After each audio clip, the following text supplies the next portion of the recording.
чуем, аз съм Paranor. Днеска ще ви покажа как да си изтеглите ето тази игра.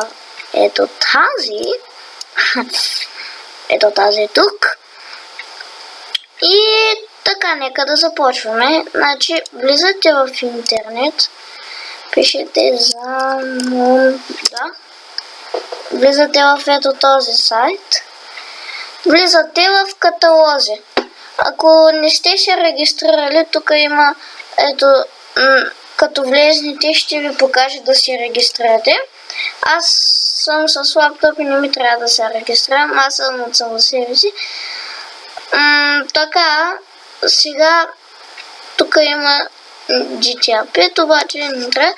Пишете Far Cry 4. Натискате търсим. И влизате в това. Натискате и тук отгоре. Ще има линк за този сайт. Натискате и тук отгоре. Тук отдолу може да видите снимки на играта. После натискате ето тук. И на някои могат да излезнат и тук някъде отгоре. Натискат. И тук могат да излезнат.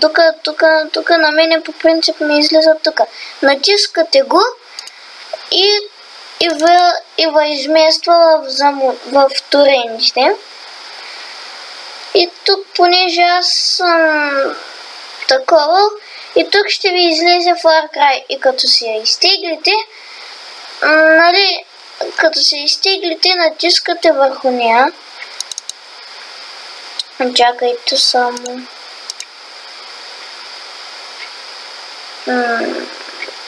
Чакайте малко. Значи така натискате там. Сега тук някакви проблеми. Тук ето, вече нямам. Значи и търсите, например, на мене вече му се изтеглило. Тя е 15 гигабайта. Много е. И натискате Setup. Ето това. Натискате го. После натискате да. И чакате да ви заредим. Нали? Чакате.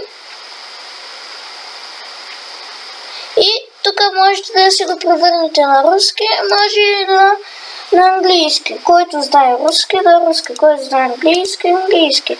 Натискате Install, Next. Тук, ако може на диски, тук натискате Browse, нов том е, там нов том D, вие си знаете къде имате повече място.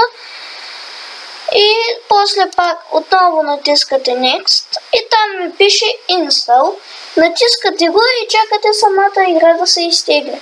После, когато се инсталира, натискате Finish и играта се ви, нали, получава ето тук. На мен е, защото така, и играта ви се получава. И така, благодаря, че гледахте този клип. Ще има линк в описанието за този сайт. И чао!